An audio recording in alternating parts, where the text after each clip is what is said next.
Welcome, everybody, to another episode of Inside Reality, where we dissect cliche, we dissect whatever the topic of the moment might be. Occasionally, we'll talk about history or other presumptive constructs that people operate on, like what is what is America the Great or something dumb like that. We dissect those kinds of topics. And sometimes we'll use a dialectic approach where I take one side, you'll take the other, and we try to reach some sense of truth or enlightenment. Again, I don't really believe in immutable truth overall, but we try to get to some semblance of shared, what maybe I call shared truth. And that's what this podcast is about. We don't like cliches. We challenge each other, and we dissect topics of germane salience and cogency pretty much every week. I'm Jeffrey Candeller, my co-host and the producer, Jimmy Tran. We're called Inside Reality. We're on YouTube. Please like, share, watch, comment, all of that.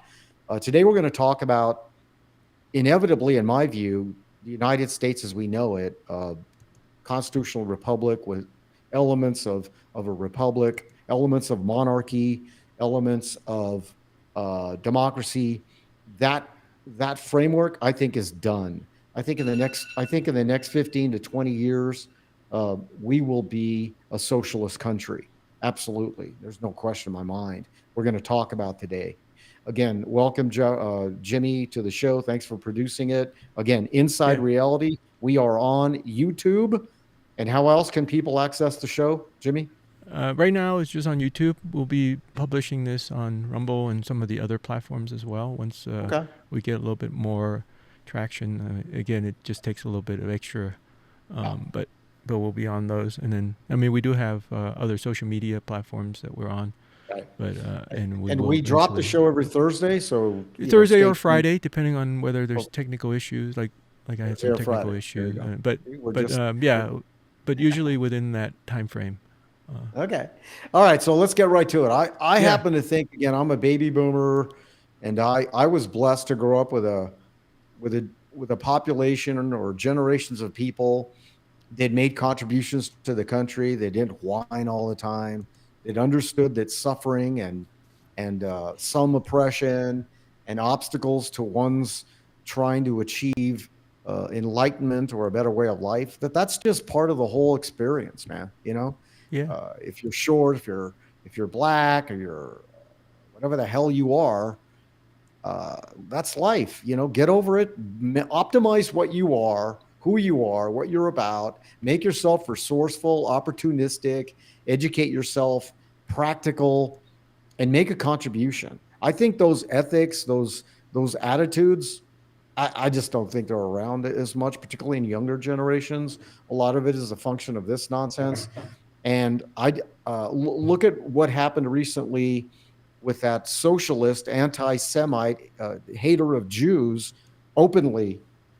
He was primaried, and I think he's going to possibly be the next mayor of the largest city in the country, New York City. You know what I'm talking about? I forgot the guy's name. He's a known socialist. He's an unapologetic known socialist. And let's talk about who voted for him, because that's another element of this whole thing. A lot of mostly young people and a lot of elite, mostly white women people who don't have to live with any of the policies. Notwithstanding, it's likely he's going to get elected, or there's a probability that he will. And it was also a repudiation, I think you'll agree, an undeniable, overt repudiation of Cuomo and the cliche that the Cuomo, Schumer, Nancy Pelosi kind of brand represented to these populations. Yeah, that was definitely part of that. Although what's really interesting is that the current mayor, Mayor Adams, withdrew from the Democratic ticket and decided to go independent. So that was kind of an interesting thing as well. In terms of the development. He's been more of a centrist position, and have called out on a lot of the things that have been very extreme to the left of his party. And Yeah. so I think that was kind of the telling sign. If you look at the construct of everything, right? I mean, we do see that, a lot of, like, even the Republican Party today, I mean, or not, maybe not even Republican, but if you look at the the various groups that are part of Trump's team, for instance, right, are I mean, there's a lot of former Democrats that are there as well, and so we can see that really, in a way, you can.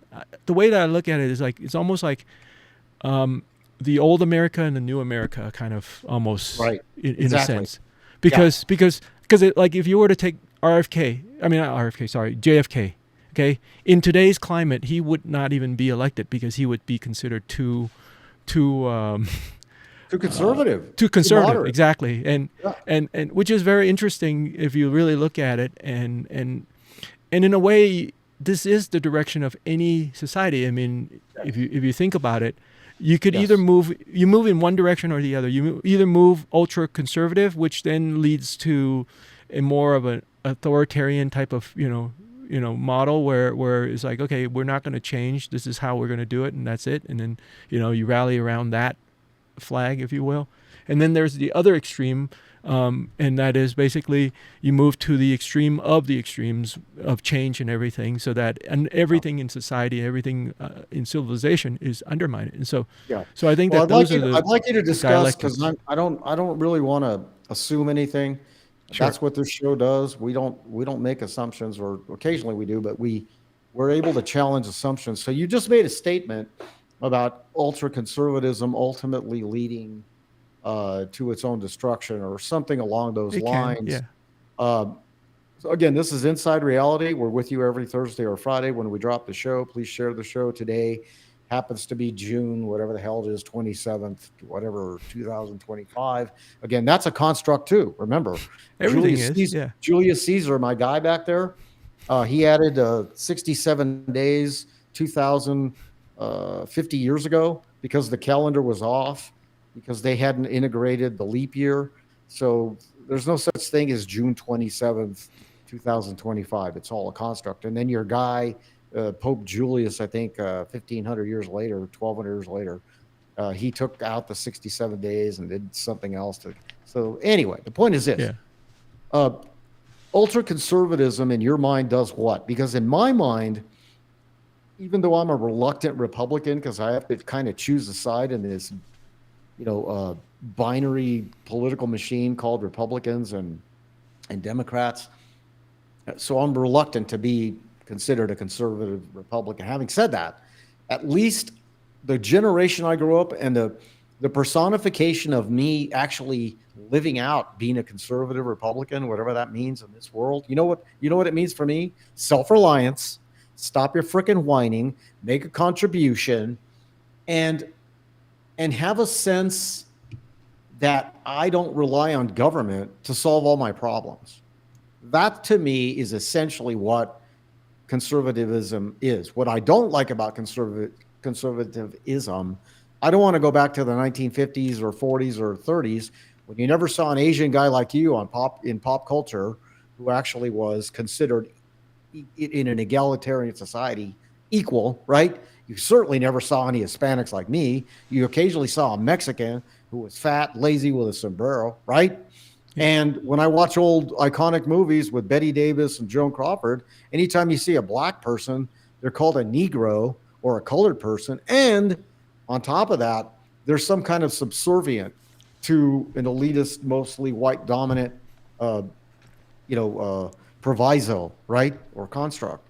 So I don't want to go back to that. Having said that, what I do want to go back to is people understood that by virtue of just having an existence in the human condition, some people are tall, some people are better looking than others. Don't get mad. Some people are more athletic. Some people are more artistically gifted. Yes, you can accelerate and make the most and self-aggrandize those predilections you were born with. But people didn't get so caught up in being antithetical to achievement and excellence. All of this to me means I think in the next 10, 15, 20 years, we will no longer be a republic.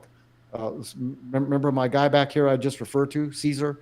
He also not only changed the calendar, which we still live with, but he was the instrument that basically ended 500 years of the Roman Republic into a dictatorship that was assumed about 20 years after his assassination, 44 BC, probably 30 years later, by Octavian, who became Augustus, the month August named after Augustus Caesar.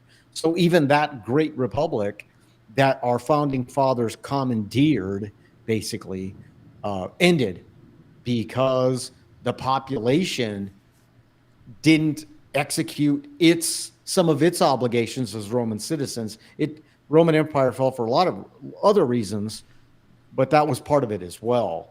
The monolithic Roman culture stopped being monolithic and stopped contributing to Rome, men being soldiers, which was kind of mandatory, and women serving very important roles too, to support men and the infrastructure to become a dominant military force. And then the final point is the Republic also died because the Republic was designed for a monolithic Rome, and it became so eclectic and large that the Republic's apparatus functionality as a machine didn't serve the vastness of what became the Roman Empire in the East, in Spain, in France, Carthage, the rest of it. So I think the same kind of thing is happening here.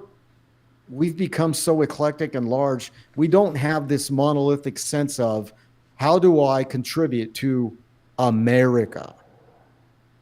So I think that's why we're ultimately going to be a socialist country, and that'll last for 100 years, and then we'll collapse. There'll be chaos, and China. There's somebody this else will take over. Well, there's this expression that it says that hard time makes strong men makes good times make, weak men, and then weak men makes bad times, and then it cycles the cycle of history and society. Sure. Now, that being said, we could definitely learn from that if we're willing to learn, and then we make adjustments, right? Yeah. I mean, but there's the problem. The willingness to learn means you've got to get off your fat ass and do something. Yeah, that's why the liberal, all the hippie, I grew up with hippies, and their message was, let's all get naked and enjoy sex and smoke dope and share food. Well, you know what? That worked in these little communes for about 3 to 6 months. And then people said, wait, this is way too hard. And you're taking my potatoes. Those are my tomatoes. That's my girlfriend. That's my tent. So this whole socialist thing, it sounds great. And number two, to be a conservative Republican, whatever the hell, and be a patriot, which I don't like any of that, but it means get off your ass and make a contribution. Yeah. The liberal message is easy. It's not your fault. Well, okay, so it's never your fault. Government's going to solve all your problems. Well, so I guess for us to really understand the configuration, I guess, of what we have today, we have to understand two things, and I think is what is conservatism as a concept and liberalism as a concept, right? So conservatism means that whatever it is, it's the status quo, you maintain it, you conserve it. That's what the definition of conservatism means, okay? Yep. I'm not specifically assigning it to the Republic of Denmark. I guess so. And then liberalism, or is the idea or the concept of change and evolving and becoming something. It doesn't have to be necessarily better. It just have to be evolving and change. Okay, that's the aspect. You're using the word evolve. Yeah, I don't. It evolve implies that it's better. No, that not it's necessarily. amelioration. Evolve just means change. I don't think. I think the use of evolve could also mean change for the worse. Exactly, that's what I'm saying. It doesn't have to be for the better. To your point, liberals generally want change, whatever that looks like. Whatever that is, and that because it's changing from the status quo. So so this is why when you look at the whole of history, you see that there's a pendulum, right? So in many ways, our pendulum has swung towards a certain level of equality that we have, right? And like for instance, a perfect example is when it comes to like women represented in academics, for instance. Okay, if you look at the level of students that are young girls and women that are in higher education, the number of women in higher education is vastly higher. I mean, percentage wise than men and boys. Okay, the pendulum swung in that direction, right? And so here you have literally a situation where if you're trying to maintain a certain balance, right, you now have swung your pendulum past the midpoint, because if you have the two as the dichotomy, right, you have men and women, and you're trying to bring the balance. So that's why every time you define something and you have a pursuit that try to bring certain equalization, you're going to end up you're going to pursue past the, anybody that have ever played baseball will understand this, right? You're going for second base and you're trying to get the second base. You're going to outrun that second base if you don't, you're not careful, because your momentum is going to just carry you through that. And so whenever you're trying to... What does all that have to do with how inevitably we're going to be a socialist country? Well, which is my position. Well, because that's where the trend is shifting, but and to you that's what you're seeing as the trend. But it doesn't necessarily have to evolve that way, right? So here's what I mean. Remember I shared my idea of how if we look at a human life from the beginning to the end, right? You can actually see the type of governance that exists upon that individual, okay? From the very beginning, you have full totalitarian type of existence and experience, all the way to full emancipation and freedom and you liberty. Mean because the baby has no power to has do no anything? Power, has no function, ability beyond that. Yeah. Parents are what the liberals today are arguing for. They want government to basically solve all their damn problems. Correct. And the baby can just defecate and urinate and cry and ask for food. And the dominant totalitarian parents can feed it, do whatever the hell it wants. And the baby really has no control of what it's absorbing, what it's assimilating. So this is the most cogent, obvious, overt flaw in the liberal current hippies of today that are asking for,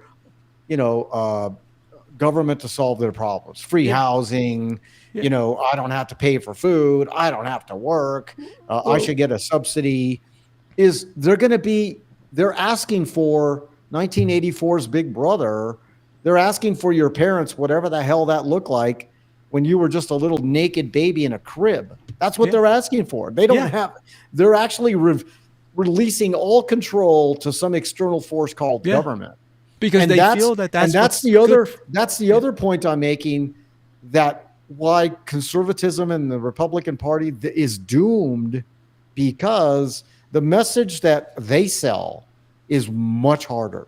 Yeah. If you're fat, it's because you're lazy or you eat too much food. If you don't have a job, it's because you're not educated enough and you haven't maximized your excellence to be practical in the marketplace of work.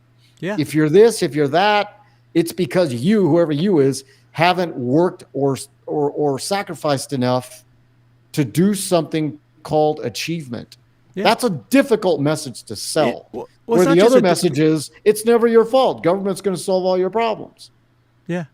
I mean, that's why you have the basement child that never can launch. I mean, that is the condition that's the eaglet in the nest. The eaglet staining of the nest. Yes. It never flies. Correct. And as harsh as it is, if you look at nature, you see that the mother eagle actually kicks the bird, off out of the nest. I mean, literally, if it doesn't go, it will literally go. You either live or die. you know? And that's part of, again, going back to when you take certain things to an extreme, you end up with that, right? I mean, sure, you have a child that may have anxiety over having to deal with. I mean, everybody does. I mean, every one of us who've ever too bad, man, operated a vehicle. My mother died when I was 10. You think it was easy? Nobody ever talked to me about, oh, I'm sorry, time out for your stress. Well, we actually, just had to figure it out, man.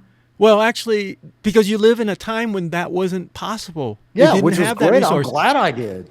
Now imagine if you live in today's time, or you were born and raised in today's time, you would have a totally different experience. You wouldn't have. I mean, everything would have been in place to make sure that you didn't, that you succeeded and whatnot. That didn't allow you to go through those experiences. Obviously, it would make you a No, different person. that's not true. It would No, have you don't think guaranteed so? success. I graduated from college. I owned a business. I'm considered successful in this community. No, no, A no. lot of hard work, bro. A lot of hard freaking Yes. work because I wasn't No. whining all the time. Today, if I was born, my mother died. She was married to a dope addict. I grew up in a blighted area. Yeah. No, there'd be like all these stupid government Social programs and stuff programs. like yeah. But I would possibly, I could have ended up, on some stupid program making 30,000 a year or something in relative terms, and live it, personifying myself as a victim. Yeah. Well, I'm Hispanic from a blighted area. My mother broken home, all that. It would have been a pathetic way of, I think, subsistence, well, possibly. or on the other extreme, you could have, because of your personality type being kind of this, much more. I mean, your outcome could have been even on the other side, possibly as well. Because I don't know. It's even me as resilient as I am, and I persevere and all that. I just think the human condition. Last I checked, I'm Homo sapien. People do what's lazy. People do what's yeah. easy. People do Well, what's yeah, easy. So that could sure. have happened to me. I thank God I wasn't born with those stupid programs and all these whiny. Oh, it's not your fault. Oh, poor thing. I'm glad I didn't grow up with that because I might have just Yeah. gone down the lazy road, and I'd be some hobo Yeah. somewhere in Tucumcari, New Mexico. I Yeah. don't know. And then for me, I mean, if I grew up I mean, I'm not that young, but I'm not that old. Um, I just reflect on, like, if I was growing up in the period when the Ritalins and all that, because I was right there at that time when they were already giving that to my What's friends and Ritalin? so What are you forth. talking about? A drug or something? The drugs, to try to manage your ADD and all that kind of stuff. I remember, I, I I remember was shielded from that, so I don't know what that I was is. I remember visiting one of my teachers from elementary school after I went to high school, and she was just recalling my hyper and all that kind of stuff. And I'm like, I don't remember any of that, but it was just interesting. Some of my friends were caught in that net and got, and that. But for me, because I had certain cultural kind of expectation that kind of constrained me a little bit, and so I didn't act off too far off, and I had a little more of a compliant type of kind of, I guess, personality. I mean, generally I just like people to like me, so I was being, I know you're sorry, you might be a little Never understood any of that stupidness. hey, that's how we're different. I'm glad I'm not you. Oh, I'm Anyway, glad this I'm is not you. Inside Reality. Anyway, We're with you every Thursday or Friday. I forget, whatever you launch the show. And every week we talk about something else. Today we're talking about in my view, the inevitability of this country. I think we're going to be a socialist country 10, 20 years. I just think because the population does not want to assimilate, personify, execute, perform the difficult demands of what a constitutional republic requires, particularly when you're yeah, living under a capitalistic marketplace machine, which means make a contribution, innovate, celebrate excellence, get off your lazy ass, make a contribution to society. When at least half or more of today's population, we live in New Mexico, the dumbest state of the country, half the population doesn't work. Okay. Which means people like you and me who generate tax have to pay for that. Half the population doesn't do anything. Right. Now, yeah, I understand some people can't because they have certain inherent, intrinsic disabilities, or they were in accidents and things happen. But I'm talking about people that actually can do something. Okay. well, I And don't don't. think that's And yeah. and I mean, I just think more and more of that population and that attitude is taking over the overall population of what is the country. And there just not going to be enough people like me and you that generate tax or innovate or celebrate excellence that will sustain the marketplace, capitalism, which has its flaws as well, obviously, every or make system a does. Yeah, contribution to society culturally. And I yeah, think for those very complicated reasons, we're done. We're done. Government's going to take over. socialist models will take over, and we'll be the Soviet Union soon. Yeah. Well, I mean, part of it is because we've been kind of slowly slipping in that direction anyway, Yes. with the Yes. advent of, for better or for worse, with the advent of the Social Security, for better or for worse, for Well, various social FDR, the programs, Great so Society forth under and so Lyndon on. Johnson, Yeah. those two especially FDR. I can't stand the guy, and Lyndon Johnson, the Great Society, especially those two. Those were absolute indicators that were implemented into policy based on Congress, Senate, and the executive branch that said these are socialist models. I don't know if their intentions were good, bad, or ugly, but those were obvious Well, socialist models, we and do know that we live with them LBJ. today. Yeah. Well, we know that LBJ, in terms of enacting a lot of some of his policy, have a very clear intention. In terms of what he wants with, for instance, the Black American. Yeah. We know that. Expand This on is a that. historical Expand point. on that. His So design with the Great Society for particularly Black Americans living in populous cities. Go ahead. yeah, part of the design was to make them, dependent and vote.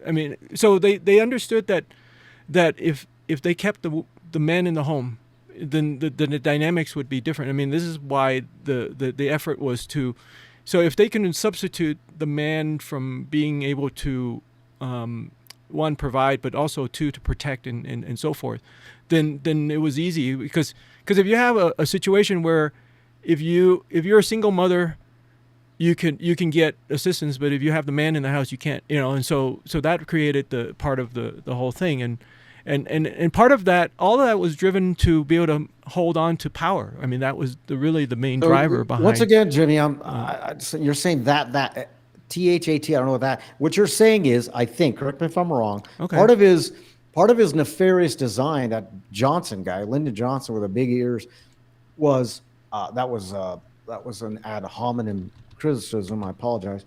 Was to break up the Black nuclear family, incentivize Black women, particularly in densely populated cities, to not have a father in the home, to have a lot of kids, depower the family unit that was actually functioning relatively okay. I'm not talking about equal rights. I'm just talking about from economically. If you study this, Blacks actually were doing better economically in a lot of these places than they were before. So his design was depower the Black family, take the man out of the home, incentivize Black women to have kids, be reliant on government, and vote Democrat. That's what you're saying. Yeah. You kept saying that. You didn't define what that is. Well, that's what this show does. Yeah. We define stuff, because I don't know what that meant. Is that what you meant by that? Yes. Well, say it so I can hear I'm it. trying to find the specific quote. Give me 1 second here. By the way, I know I can be pretty demanding. I know that, but we actually are friends. Yeah. And we've been friends for a long time too. I This is probably the longest that we've had, extensive conversation on this. We've had on and off conversations about some of this stuff. Yeah, but I've known you 20-some years. We've been friends. Yeah, pretty much my whole time. So what are we doing now? Mexico. Where are we going? We got about 13 minutes. All right. So I'll find it and add it to the show notes for this quote that, since we've evolved into this part. Inside Reality, every weekend or Thursday or Friday. Please share, please like, comment, whatever. But it's a pretty unique show. Yeah. And if you want to support us, Albuquerque. we're definitely, making supporters. There's a Patreon page we set up, and also we'll be getting merch here out soon. Yeah.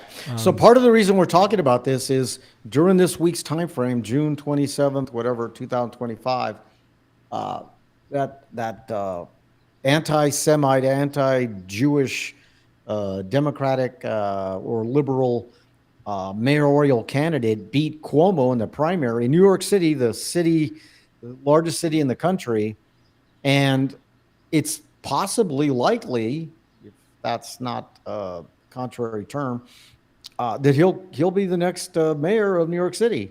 But apparently, if you surveyed the people that voted for him, it was young people who don't understand the power of capitalism, in my view, or the celebration of excellence and sacrifice for your community. Hate that word. And also older women elites who live in nice areas that don't have to live with socialist policies, even if they're implemented, because they can circumvent those government programs, right? Because they can afford and have the resources to live their own little bubble, insulary lives, right? Silo lives, independent of socialist policies. So those were the two populations that supported this nutcase. And I just think those two populations will also propagate, support, and vote in lots of these other people throughout the country. Well, they will have. continue to implement That's the these socialist demographics. policies. Yeah. Well, that's the demographics that have essentially upheld the line of this extreme position. Yeah. You know, I mean, there's been plenty of studies over the last, decade or so, in terms of socialism, and that has been the driver. I mean, that's why the socialist, Democratic Socialist Party, for instance, have gained, a great deal of traction. I mean, Bernie Sanders is an example of that. Well, guess what? You're making my point. Thank you very much. People like me, we're leaving. We're done. So the baby boomers, we're done. Yeah. And the people replacing us don't want to assimilate, to absorb, to perform, to execute, to personify. Stop whining, make a contribution, life's not fair, and celebrate excellence. Yeah. The great generation and all that. And again, we had our problems too, because we, sometimes we're arrogant, sometimes we're biased. Sometimes we put people in sociological strata. I mean, we got issues too, but I'd rather have, you're making a contribution to celebrating excellence than, I'm whining because I'm short or I'm fat. It's not my fault. Government will solve my problems. And I just think we're going into that. Not only are we going to that direction, but I think you'll agree. Maybe you won't. I don't know. I think 10, 15, 20 years max, this will be a socialist country. I just do. Done. If the trend continues, why wouldn't it? Why wouldn't it? Well, there's a number of reasons why it may not continue. One is name one. We are at war. I mean, where we actually have an all-out civil war, for instance. That would be a scenario that is possible and plausible and given a lot of the rhetoric. Who's going to defend the side that I tend to have grown up There are many. I mean, there are many that are on the side that you're talking about versus the other side. So, I mean, unfortunately, here's the interesting thing is that they're the one that has the guns. And they know how to fight, and they know how, like you. I mean, you were talking about here. They've been trained out in the roughness of life, if you will. I know how to hunt. I know how to use my guns. So. Yeah, I mean, if there's no food in the grocery store has an average about 3 days of food. Okay, so if the supply chain, I mean, we saw that when the whole COVID thing happened, where they shut down everything. All of a sudden, you saw people hoarded all that. Hoarding is one that always going to happen, and that's not my point. My point is, if you look at the chaos that ensued, okay, I mean that could have easily if that whole situation with the COVID shutdown, now I'm not talking about COVID itself, but the shutdown, the specific actions by government to prevent people from doing stuff, even though there's no scientific reason for them not to be able to do things, like, for instance, going outside. I mean, sitting in the park, things like that, or shutting down the beaches because, people are, it's like, that was the one thing that was really that broke open this whole illusion for a lot of people, and of course some of those people have come. I mean, I have friends that were once literally, I wouldn't say anti-gun, but they were certainly not in favor of them, or saying that I'm going to go and get a gun, because they don't feel the same level of safety that they felt before. No. Because the part of it is because the illusion that was actually that was an experiment, in my view, by dark government, absolutely, institutionalized government, to see how far we could control, dominate, and manipulate the dumb overall 350 million Americans that they call, the population of this country. And I even think those dark 1984 Big Brother institutionalized dark entities were surprised how dumb we all were to just allow ourselves to shut our businesses down, to wear these dumb little masks, to do whatever the hell government told us to do. That's another reason why we will be a socialist country, because we don't have enough pushback. And number two, I want to get back to this nutcase in New York that's running for mayor. You know what he also wants to do as part of his policies, which he's openly promulgating? Government-run grocery stores. What could possibly? What we've got about 8 minutes. What, in your view, Mr. Tran, could possibly go wrong with government inventorying and determining the kind of food that you ingest? What could go wrong? Well, government is great. I mean, they know how to do everything properly. No, they have all the funding. I'm not talking about executing it. I'm talking about in real life. What could go wrong? I'm being facetious, right? All right. Well, I mean, government talk program. about it. Expand on that. Well, I mean, if you look at, I mean, the fact that we had a government efficiency initiative, right, in the last 100 and some odd days, that we have pushback to the degree where the level of inappropriate. I mean, I'm not even going to go saying that's fraud or malicious, right? I mean, even just the incompetence. I'm not even going to go there. I'm just going to say, hey, look, you got a system that has no levels of accountability in terms of where money was being diverted to, okay, and activities like that was happening on a large scale basis. I mean, we're talking about billions of dollars here, okay? I mean, because it's coming from a government, a billion here, billion there, doesn't sound like much, but for the average guys like us, right? Even $1 million is a lot of money, and so the fact that they can waste and just not, I mean, and be flippant about it, and then have a whole society of people that just keeps pushing. Yeah, you went off a little bit of a tangent there, but you're basically talking about Elon Musk, whatever you like, the guy. Yeah. He exposed in a very brief period of time how much squandering of money, correct, and how much corruption in any department he looked at. Any department, it didn't matter that there's corruption, squandering of money, or just neglect, or just simple neglect. I mean, if it was just that. That's part of corruption, incompetence. So incompetency, corruption, and squandering of money, money, taxed our money. Yeah. So that's government, that we know and love. But getting back to the grocery store, can you imagine? Because people don't realize as well, and I always talk to my wife about this. Even when you come down to a steak, you know what a flat iron steak is? That's the bottom part of a cow. That's like the worst kind of meat you're going to eat. Maybe the round up here on the cow up there on that side.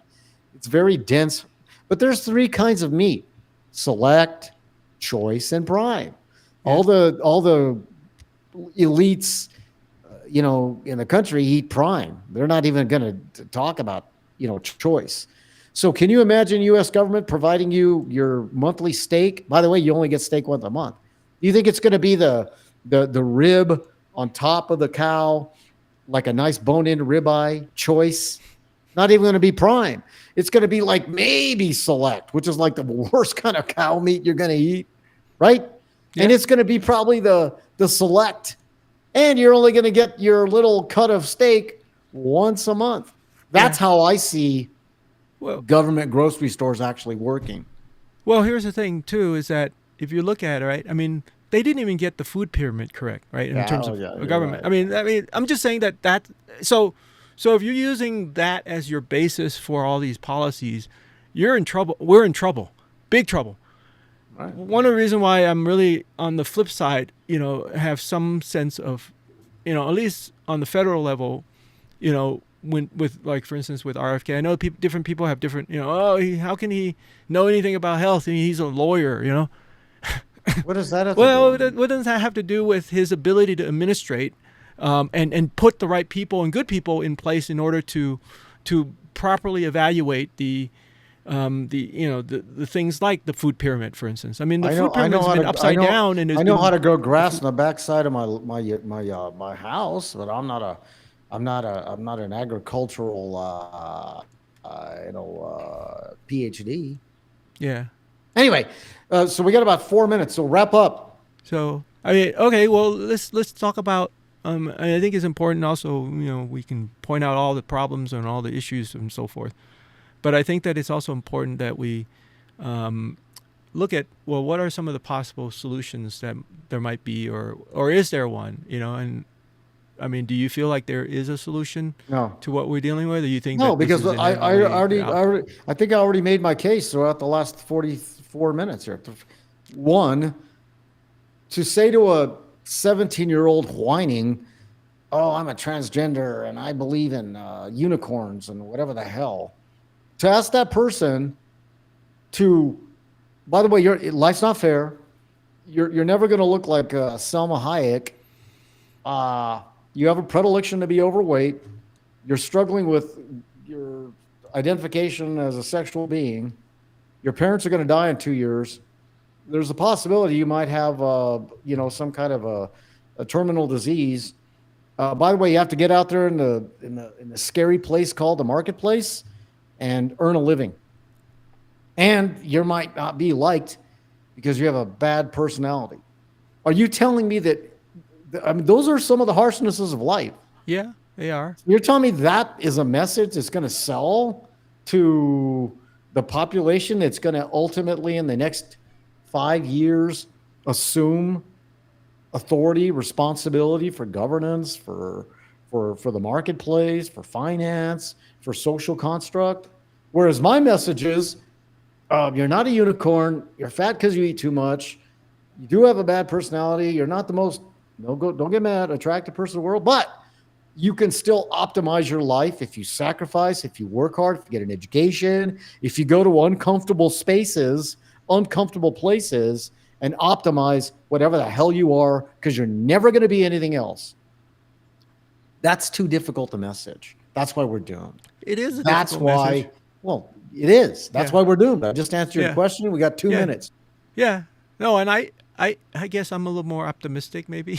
Maybe blind optimism, I guess. But no, it's not entirely even blind. Because we do see a slight trend in the opposite direction in some aspects. So what I mean by that is that so what you're describing, a lot of that is from the millennial, really. Gen Z is actually taking a very different. Well, it's not just millennial. It's pop culture. It's Hollywood. It's most of the media that own messaging. It's most of what you see on TikTok. It's all that stuff. Correct, but you got to remember too is that those are also driven by specific actors, if you will. I mean, I say actor, I don't mean individual actors. I'm talking about, like, for instance, the Chinese CCP have been partly playing that, 1 minute and a half, injecting these things into the ethos through their to make control people of media, for instance, to make people. That's part of the. Yeah. Correct. So again, remember, you got to deal with a situation where you have real enemies out there in the world, okay, that don't like us, don't like the fact that we have the level of freedoms that we do have. Okay, so those are real. I mean, the I'm real not enemy about is we the people. We've become fat, lazy, that is one of the and unwilling to make a contribution. Got 30 seconds on Jeffrey Candeller, Jimmy Tran. This is Inside Reality. You designed that logo. Is that the two hemispheres of the brain? It is attached to a. I thought that was a chicken salad sandwich. Just kidding, everybody. Inside Reality.